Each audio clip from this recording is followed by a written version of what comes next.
The German army called it the Volkswehr 43 KSD, but in the villages along the Eastern Front it was known by another name, der Flüsterer, the Whisperer. Not much larger than a standard sidearm and fitted with an experimental suppressor, it was engineered for one purpose only, killing quietly in the night. Few soldiers even knew it existed. Fewer still had seen it fired. But those who had swore they heard nothing, only the collapse of a man whose life had ended before sound had time to form. The pistol was given not to common infantry, but to a select detachment of German night hunting units, Waldschatten, the Forest Shadows. They were formed in late 1943, when Soviet reconnaissance groups began slipping deep behind German lines, sabotaging communications and guiding artillery strikes in the dark.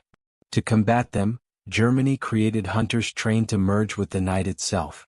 One such operative was Oberfeldwebel Lucas Reinhardt, a man whose silence preceded him as surely as the frost.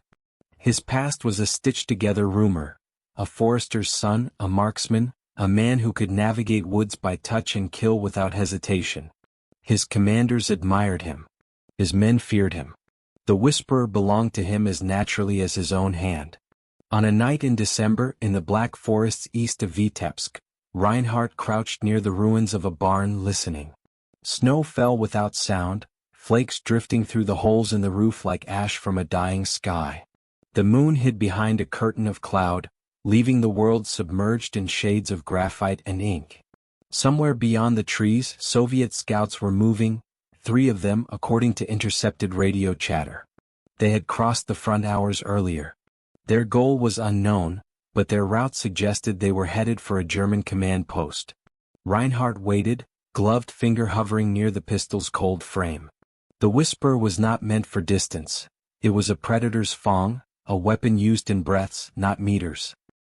He kept it close to his chest, the suppressor angled downward as he listened to the faint disturbances of snow shifting beneath boots. He didn't fear the Soviet scouts. He respected them. They were the mirror image of his own unit, silent, clever, carved by war into shapes meant for darkness. One wrong movement and he could become their prey instead of their hunter. But tonight he had a mission, find them before dawn. And in the silence of that winter night, he whispered to the shadows, "Come. I'm waiting." The Soviet scouts moved like a rumor through the trees, present but barely. Their leader, Starshina Mikhail Sidorov, was a veteran of too many nights like this. His men, Pavlenko and Chernenko, trusted him without question.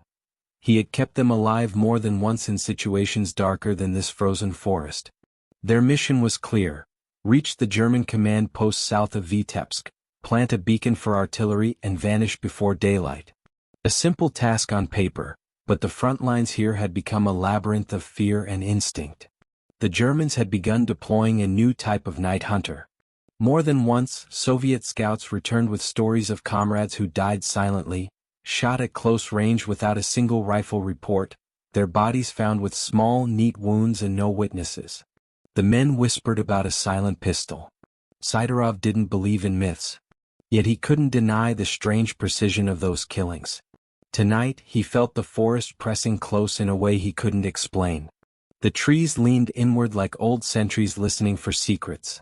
Snow muffled everything, creating a world where the crunch of each step seemed too loud. "We follow the stream bed," Sidorov murmured. "No fires. No talking." They advanced in a file, blended with the undergrowth. The temperature had dropped enough that their breath formed tiny crystals on their scarves. Somewhere far behind them, artillery muttered like distant thunder, a reminder that the war never slept. But then the forest shifted. Sidorov raised a hand, halting the group. He crouched, examining the snow. A branch had been brushed lightly, too lightly for an animal. The print of a boot heel showed faintly before vanishing into gravel. "German tracker," he whispered. Pavlenko swallowed hard. "How close?" "Close enough." Sidorov considered his options. The tracker would be skilled, almost certainly elite. Their only advantage was that they had spotted him first. But that didn't mean they owned the night, it only meant the game had begun. He signaled for silence and veered off the planned route. They would take a longer path, circling south along the edge of a ravine. If the tracker kept following their old trail, they might gain distance. If he didn't, Siderov glanced at the trees. Someone was out there. Someone who walked like a shadow and listened for the faintest breath. Someone carrying a weapon that did not echo. He felt an involuntary shiver, though the cold had nothing to do with it. "Stay close," he whispered. The 3 Soviet scouts slipped deeper into the woods, unaware that Reinhardt had already changed direction. He was no longer following their tracks. He was following their silence. Reinhardt moved parallel to the scouts, reading the tension in the forest the way a pianist reads notes. Their detour told him they had discovered his presence. Good. It meant they were professional. Professional enemies didn't panic. They made predictable decisions under pressure. He followed the ravine's ridge, stepping exactly where the snow crust was firmest. His breath formed a thin veil before him, but his movement remained steady, patient. The whisperer hung from his hand, its black metal blending into the night. He saw them first. 3 shapes dipped beneath a cluster of leaning pines, carefully spaced, each scanning a different direction. The leader, taller, broader, gestured forward with 2 fingers. Reinhardt admired the discipline. But discipline could also kill. Pavlenko broke formation just slightly, shifting to check the slope. That single movement stretched the distance between him and the others by a few meters. Just enough. Reinhardt descended the ridge without sound. Snow absorbed his steps. Darkness obeyed him. He approached Pavlenko from behind, letting the wind mask the faint brush of his coat against a branch. When he raised the whisperer, its suppressor gleamed only faintly. A breath. A heartbeat. He fired. There was no report, only a muted pft, like air escaping from a cracked pipe. Pavlenko stiffened, confusion reaching his eyes before his legs buckled beneath him. Reinhardt caught the falling man, lowering him gently into the snow to avoid noise. Death here had manners. He dragged the body behind a fallen log. Quick work. Efficient. But something was wrong. Siderov's head snapped around, eyes narrowing in Pavlenko's direction. Reinhardt melted behind the trunk. Siderov approached 2 steps, 3. He squinted into the trees but saw nothing. The snow revealed no struggle, no movement. Only silence. Still, the scout's instinct screamed. He gripped his knife, signaling Chernenko to flank left. Reinhardt waited. The forest held its breath. Siderov took 1 more step toward the log, then froze. There, on the edge of the bark, was a trace of disturbed snow, too subtle for most men to see. But he saw it. "He's here," Siderov whispered. Reinhardt smiled grimly. Clever. Very clever. The game had changed. He holstered the whisperer and slipped deeper into the trees. The first kill was done, but the hunt had only just begun. Siderov carried the weight of Pavlenko's death like a stone in his chest. He didn't show it. War had taught him to hide grief until morning, but the absence carved a hollow space beside him. The German hunter had executed the kill flawlessly. That meant he was close. Very close. He crouched beside Chernenko. The young scout trembled, not from cold, but from the sudden truth that the myths were real. "He killed Pavlenko without a sound," Chernenko whispered. "No shot, nothing." Siderov's jaw tightened. "It's an experimental suppressed weapon. I've heard rumors." "You think it was him?" The German ghost others mentioned. Siderov didn't answer, not because he didn't know, but because the name itself gave power to fear. "We're changing tactics," he said. "He's tracking us by silence. So we make noise." Chernenko stared. "Noise? Controlled noise. We confuse him, disrupt his senses. Hunters who rely on quiet lose advantage when quiet disappears." He reached into his coat, pulling a small pouch of tripwire noisemakers, tiny glass capsules filled with gravel. They were crude but effective. Together they spread them among the roots of trees, scattering patterns that would force Reinhardt to guess rather than glide. Siderov measured their spacing with a hunter's eye. "Stay close," he said again, but this time the command carried a tremor of urgency. The forest shifted again, but not from them. Reinhardt was repositioning. They could feel it. The whisper of a branch. The faint tap of settling snow.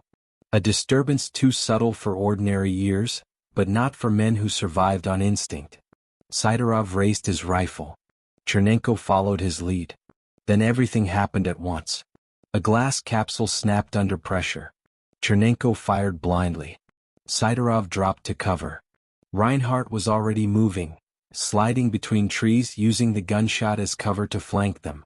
But Siderov anticipated it. He pivoted sharply, firing a burst toward the shadow streaking left. A grunt echoed. Not a kill, just a wound. But enough to shift the balance. Reinhardt retreated behind a spruce, gripping his arm where the bullet grazed. He felt warm blood seeping along his sleeve.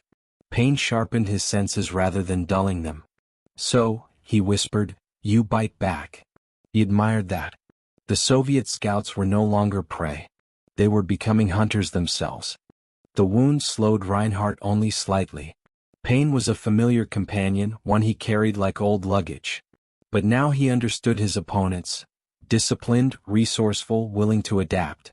The ravine, once his ally, now felt too narrow, its shadows too known. He moved toward higher ground.